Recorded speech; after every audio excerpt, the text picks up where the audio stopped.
Et nous sommes dans Juge, chapitre 9, je crois, que c'est notre texte de base, depuis le verset premier.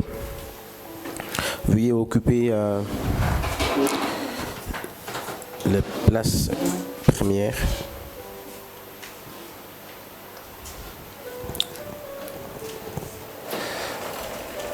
Juge 9, à partir du verset premier. Juge 9, à partir du verset premier. Et est-ce quelqu'un là, on peut lire? Juge 9, à partir du verset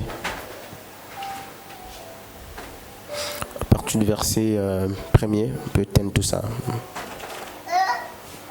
Juge 9.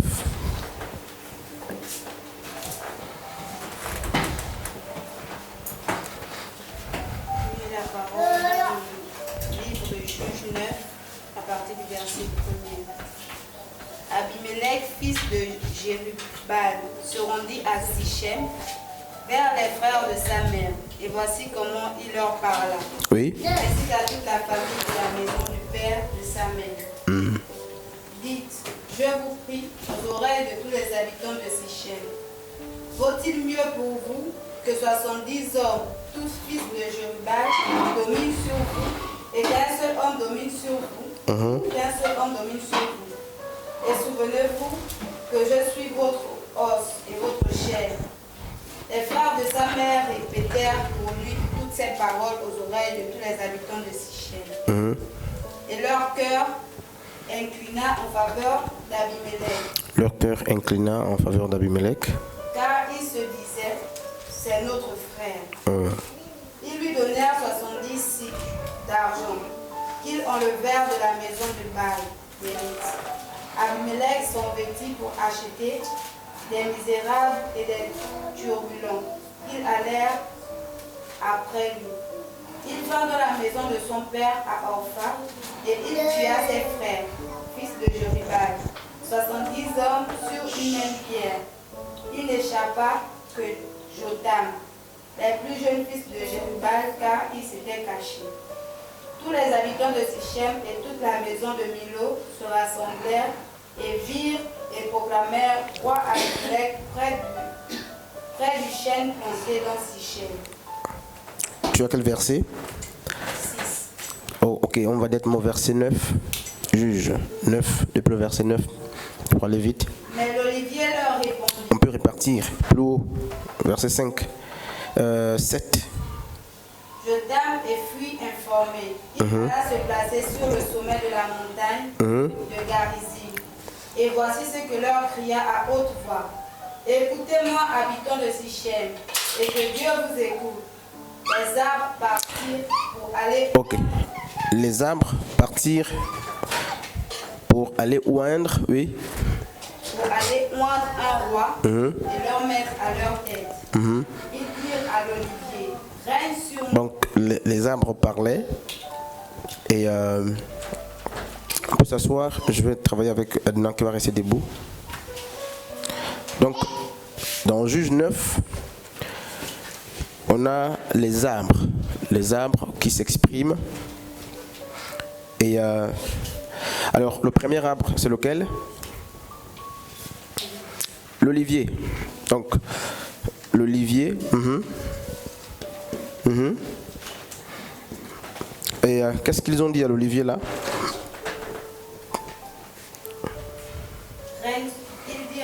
Ils dirent à l'olivier, règne sur nous.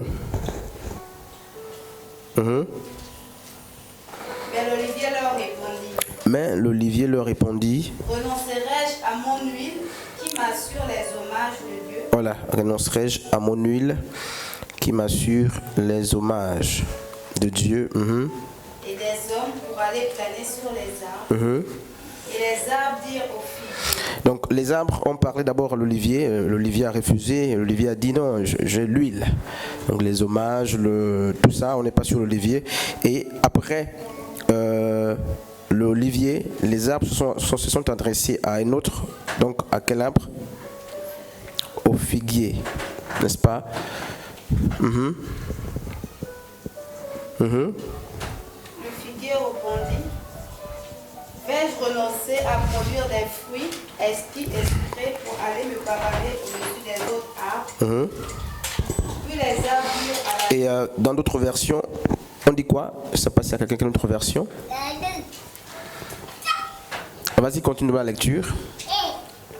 Donc, on a déjà deux arbres fruitiers qui nous sont présentés. Oui, le troisième. Les arbres dirent à la vigne, viens donc, toi règne sur nous. Les arbres parlent à la vigne. Oui. Mais la vigne leur répondit, vais-je renoncer à produire mon vin qui réjouit Dieu et les hommes pour aller me pavaner au-dessus des autres arbres? Ok. On continue.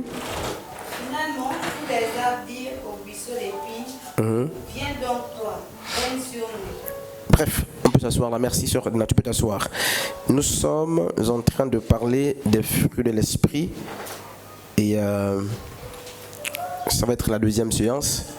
L'avant-dernière, on ne verra pas tous les fruits de l'esprit. Nous avons vu un premier fruit de l'esprit. C'était, je ne sais pas si quelqu'un peut nous rappeler ça. Voilà. C'était, pour ceux qui avaient pris part à l'enseignement, à moins que les gens aient oublié, tant mieux. Et donc nous verrons un deuxième aujourd'hui. Et jeudi prochain, nous allons fermer la boucle avec les fruits de l'esprit. Et le reste du temps, les hommes, les femmes de Dieu vont s'instruire chez eux. Nous parlons, n'est-ce pas, de la vigne. Parlons de la vigne. Et nous avons dit la première fois que nous avions parlé des fruits de l'esprit qu'il n'est pas bon de parler des fruits sans évoquer, n'est-ce pas, la nature des plantes ou des arbres qui les portent. Et nous avons parlé la dernière fois, je crois, de figuier. Voilà. Et nous avons parlé des figues pour ceux qui étaient là. Nous avons vu que le figuier, n'est-ce pas, était la symbolique de l'humilité et de la douceur. Bref, du moins pour ceux qui étaient là. Et Juge 9 parle, pour ceux qui maîtrisent leur cours sur l'herméneutique, n'est-ce pas, des rois qui vont pour l'investiture. Et ces rois sont pour la plupart personnifiés. En fait, on parle des arbres qui sont personnifiés. Mais en réalité, ce sont des humains, ce sont des hommes.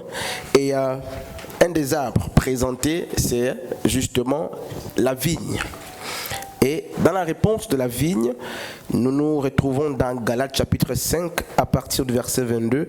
Nous allons lire ce texte aussi pour répertorier justement le vin. Alors, Galates chapitre 5, le verset 22, que la personne qui lit justement fasse un peu vite. Galates 5, 22. Nous parlons de la vigne.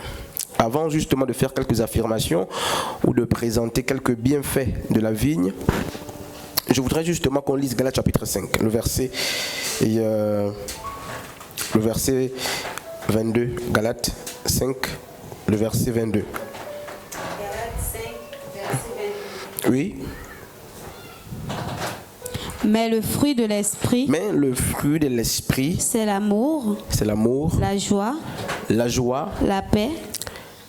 Donc, mais le fruit de l'esprit, c'est l'amour. Je vais mettre ça ici pour qu'on se trouve. Donc, vas-y, l'amour, la joie, la paix, voilà, la paix, la patience, la bonté, la bénignité, la fidélité, la douceur, la tempérance. La tempérance. Alors, selon les Écritures et selon Juge chapitre 9, la douceur, c'est, n'est-ce pas, le figuier qui donne la douceur, d'après la lecture. La douceur et l'humilité même. Et selon la même Bible, la joie, justement, vient de la vigne. Et pourquoi? Donc c'est la vigne qui est le fruit, n'est-ce pas?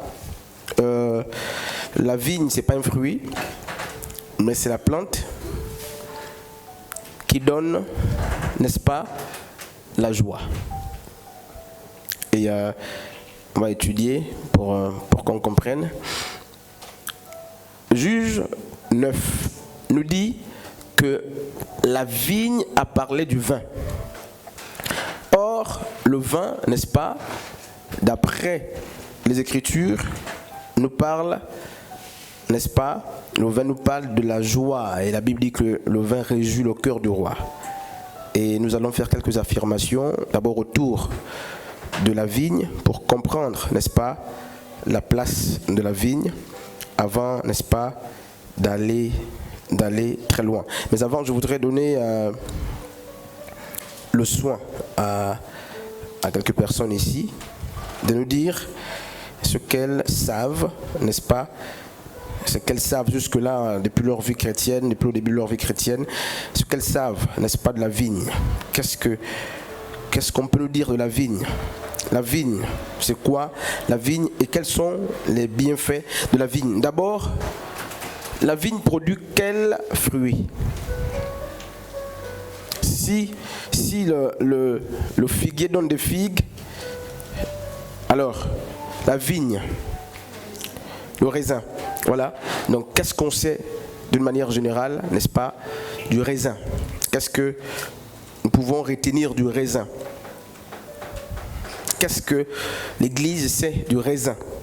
Et le raisin fait partie des fruits aussi les plus commentés dans les Écritures. C'est pratiquement un des fruits dont le jus est toujours assimilé, n'est-ce pas, au sang. Alors, qu'est-ce que nous savons de la vigne d'une manière générale? Qu'est-ce qu'on peut dire de la vigne? Qu'est-ce qu'on peut dire de la vigne? Qu'est-ce que la Bible nous enseigne de la Bible, de la vigne? Toutes les fois que la Bible parle de la vigne, à quoi est-ce qu'elle fait allusion? La vigne.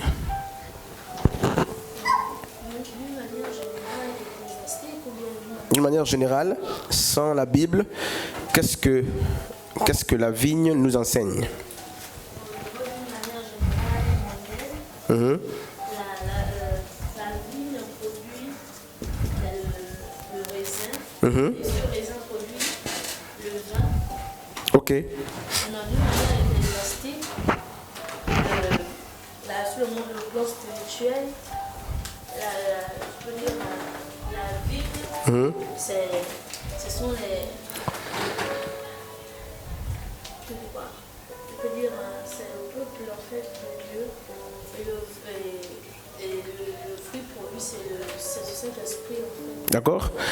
Alors, quelqu'un d'autre? Donc, la vigne, c'est l'arbre qui produit, n'est-ce pas, les raisins. Et je crois qu'il est important qu'on donne quelques particularités justement de la vigne. Mais avant, je voudrais aussi qu'on lise Jean chapitre 15, à partir du verset 1er. Là, on va un peu se situer. Et Jean chapitre 15, à partir du verset 1er. On nous parle, n'est-ce pas, de Christ qui est le cep et de son Père qui est le vigneron. Oui, très vite. Jean 15. Je suis le vrai cep. Jésus donc dit qu'il est le vrai cep, parce qu'il y a d'autres ceps. Les pasteurs, les marabouts, les hommes, ce sont aussi des ceps.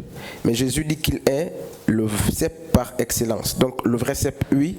Et mon Père, est le vigneron. Oui. Tout serment qui est en moi. Tout serment qui est à moi. Et qui ne porte pas de fruit. Et qui ne porte pas de fruits. Il le retranche. Il le retranche. Et tout serment qui porte du fruit, il l'émonde. Afin qu'il porte encore plus de fruits. Ok. Vas-y. Déjà vous êtes purs à cause de la parole. Déjà vous êtes purs à cause de la parole que je vous ai annoncée. Demeurez en moi. Demeurez en moi. Et je demeurerai en vous. Ok. Donc on nous apprend que Christ est le tronc. Le tronc de la vigne. Et Jean 15, à partir du verset 1er, dit que le propriétaire de la vigne, ou celui qui a planté la vigne, c'est le Père de Jésus, donc Dieu. Et il y a des choses qui nous intéressent avant qu'on ne lise justement Isaïe 5, 1 à 7 pour comprendre que quand l'ancienne alliance parle de la vigne, il s'agissait d'Israël, la première vigne de Dieu. On nous apprend que en tant que serment, nous sommes greffés, n'est-ce pas, greffés à la vigne, au cep, donc au tronc de l'arbre, avec un seul objectif. C'est ce qui consiste à porter des fruits, mais à porter même des fruits en abondance.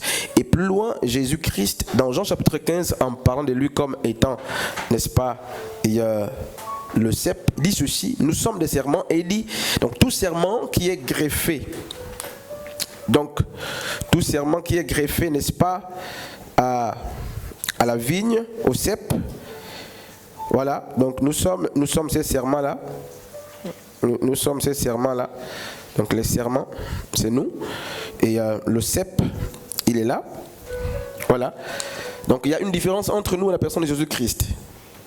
Il dit, nous sommes des branches collées, donc greffées. Greffé, c'est quoi? Sœur Gaïla, greffé. Le mot greffé nous renvoie à quoi? On dit que, Jésus dit que nous ne sommes pas, enfin la parabole, pardon, le texte de Jean 15 ne dit pas qu'on est né. On est né collé au tronc de la vigne ou au cep.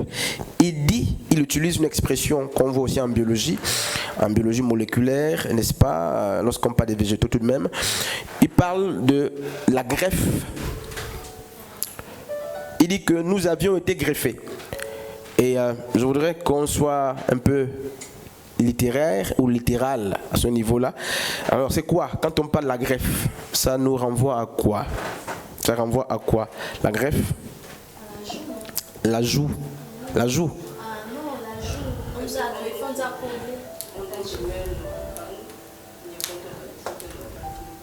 Tu ajoutes un organe qui n'est pas le tien. Sur Gaël dit c'est la joue. Oui. Quelqu'un d'autre? Engagé. Attaché. Greffé. Il dit nous avons été greffés.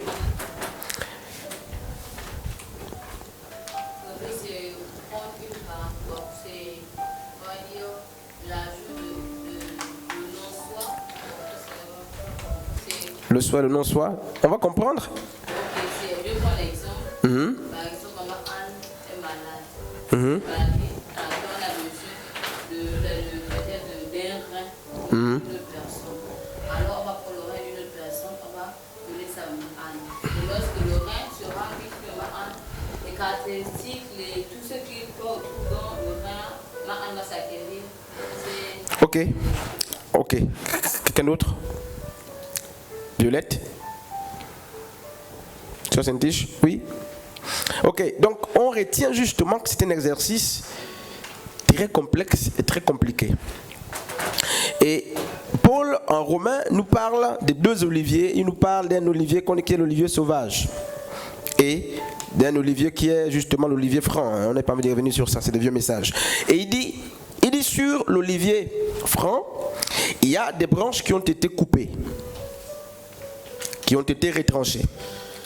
Il parle de deux oliviers, donc Israël et, n'est-ce pas, et les nations. Il dit, sur l'olivier, qui est l'olivier franc, beaucoup de serments, donc beaucoup de branches, ont été retirées. Et c'est la même opération, justement, qu'on a effectuée sur l'olivier sauvage. Ici, qu'est-ce qui s'est passé avec l'olivier sauvage? On nous dit aussi qu'il y a des branches qui ont été coupées, sectionnées, non pas pour être jetées au feu, mais ces branches ont été coulées, n'est-ce pas, greffées à l'olivier franc. Or, nous savons que l'olivier sauvage et l'olivier franc ont deux types de vie bien distinctes, différentes les unes des autres. Et donc, quand on parle de greffage, qu'est-ce qu'il faut pour le greffage? Qu'est-ce qu'il faut pour faire un greffage? Oui, ça, il faut la compatibilité, sinon il y a rejet. À part la compatibilité, les éléments basiques pour parler d'un greffage, il faut faut l'organe, oui. Faut la Oui, mais il faut quoi? Les deux parties, je sais, il faut la compatibilité, mais il y a des expressions justement qui existent et pour en parler, il faut le greffon et la greffe. Il faut le greffon et la greffe. Vous voyez? Bref, on aura le temps de voir tout ça. Donc, Jean 15. Dans Jean 15, Jésus-Christ nous apprend que nous ne sommes pas nés, n'est-ce pas, collés au tronc donc, du cep de la vigne. Il dit non, nous avons été pris quelque part.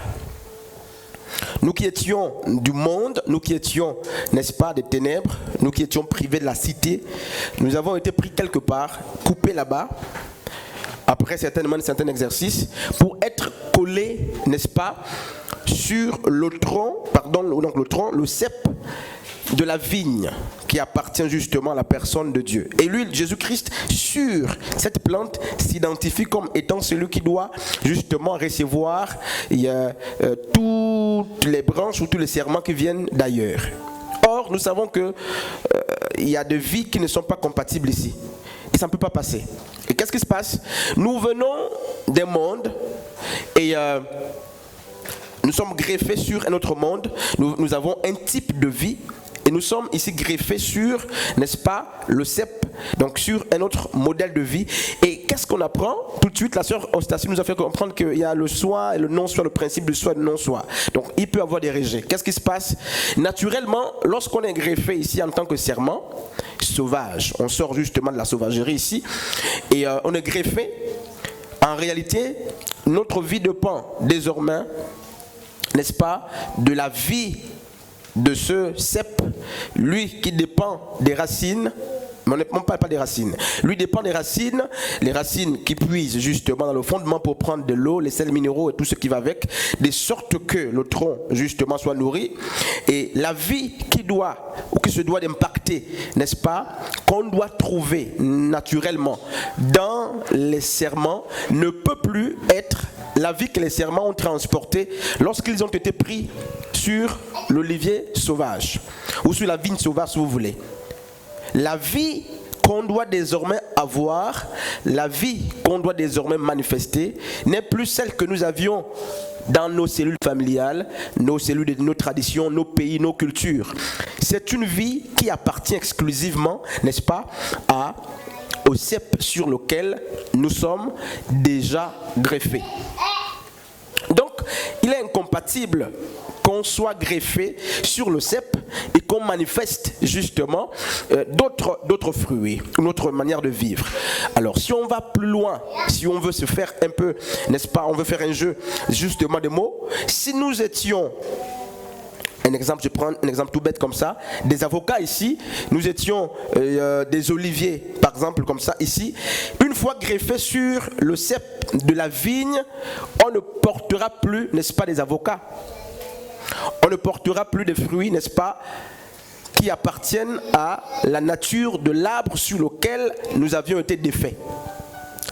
Donc, la conséquence immédiate, n'est-ce pas, du greffage, c'est quoi? Nous bénéficions de tous les caractères, justement, tous les principes vitaux qui appartiennent à cette plante. Alors, si nous n'avions pas des raisins hier, parce que nous étions des oliviers sauvages, ça dépend des plantes sauvages, parce que désormais nous sommes greffés, n'est-ce pas, à la vigne, donc au cep, la nature voudrait qu'on porte essentiellement, n'est-ce pas, des figues. Pas d'autres fruits. Parce que si le figuier, la vigne produit des épines, c'est normal que nous aussi, qu'on produise les épines. Si la vigne produisait des avocats, naturellement on doit aussi produire des avocats. Mais on sait que la vigne ne produit que des raisins. C'est ce qu'on a dit. La vigne ne produit rien d'autre que des raisins. Alors comment comprendre qu'on trouve chez nous tout autre fruit que le raisin?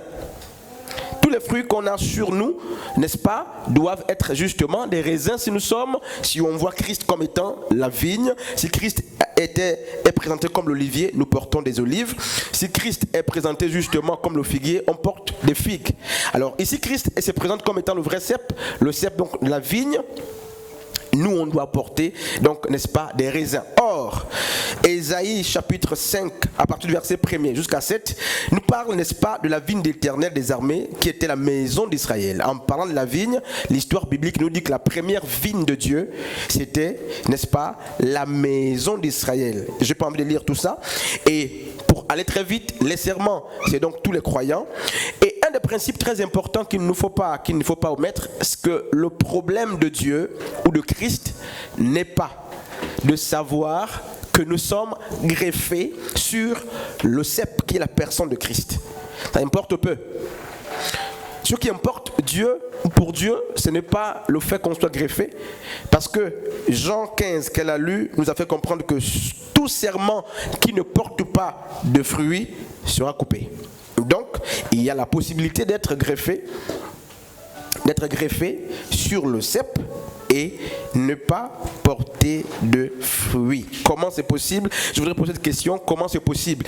Il n'y a pas de possibilité d'être greffé sur le cep et ne pas avoir des dons spirituels. Nous l'avons vu, que les dons spirituels, n'est-ce pas, les fruits de l'esprit, ont la primauté sur les dons de l'esprit. Les dons de l'esprit, nous l'avions déjà dit, n'est-ce pas, n'attendent pas le perfectionnement des gens pour se manifester. Ça se manifeste même chez les enfants, chez les personnes à peine converties, mais ce n'est jamais et ce ne sera jamais le cas avec les fruits de l'esprit. Automatiquement en Christ, on manifeste, même sans le vouloir, sans désirer, les dons de l'esprit. Mais les fruits de l'esprit n'obéissent pas, n'est-ce pas, au même processus. Ce qu'il faut savoir, c'est que être greffé sur le cep ne dit pas que forcément nous porterons des fruits. Non. On peut faire même 1000 ans, toute une éternité, greffé. Nous sommes en Christ, on ne porte aucun fruit. Cela sous-entend que le port des fruits, n'est-ce pas, ne dépend pas seulement du fait qu'on soit attaché. Il dit qu'on soit attaché au cep. Il dit tout serment qui ne porte pas de fruits, n'est-ce pas, sera jeté, coupé et jeté, n'est-ce pas, au feu. Et je voudrais justement, je nous en parle, pourquoi? Pour qu'on fasse très attention. Alors, du raisin, qu'est-ce qu'on apprend d'une manière générale? Qu'est-ce qu'on peut dire du raisin? Alors, je vais faire quelques affirmations que j'ai gardées pour nous, pour qu'on comprenne, n'est-ce pas, et à quoi renvoie d'abord le raisin d'une manière générale, avant justement d'amener cela sur le plan spirituel. Donc, il faut qu'on comprenne que le raisin est, n'est-ce pas, le fruit par excellence de l'énergie. Donc en termes d'énergie, lorsqu'on cherche l'énergie, le raisin, n'est-ce pas, est vraiment conseillé. Pourquoi? Il contient, n'est-ce pas, de nombreux sucres facilitant, n'est-ce pas, l'assimilation de plusieurs éléments organiques. Et dans le raisin, on trouve non seulement le glucose, mais aussi le fructose. Et le raisin, c'est juste quelques rappels, est très riche en vitamine C et en vitamine B. Je ne sais pas si quelqu'un peut nous dire plus sur la vitamine C et la vitamine B. Le raisin est aussi très riche, n'est-ce pas, en sels minéraux et en oligo-aliments. Alors, quelqu'un peut nous citer 2 oligo-aliments? Donc ce qu'on appelle le potassium par exemple, n'est-ce pas, le calcium, le magnésium, le fer. Donc tous ces éléments de la nature qui sont très importants pour notre vie, notre survie, qui sont très importants pour notre santé. Sans le calcium, sans le fer, sans le magnésium, sans le potassium, mais ça va être très très difficile pour nous, n'est-ce pas? Et c'est pourquoi vous allez constater que les mères ou les gens qui éduquent prennent le soin justement d'acheter assez d'aliments qui sont riches, n'est-ce pas, en oligo-aliments, donc des aliments qui sont riches en glucose, en fructose et tout ce qui va avec. Ça, c'est juste quelques rappels. On nous apprend aussi que le raisin lutte contre le vieillissement. Et c'est très important, je crois que dans ma tablette, j'ai souligné ça, je ne sais pas pourquoi. Le raisin, la consommation de raisin permet de lutter contre le vieillissement.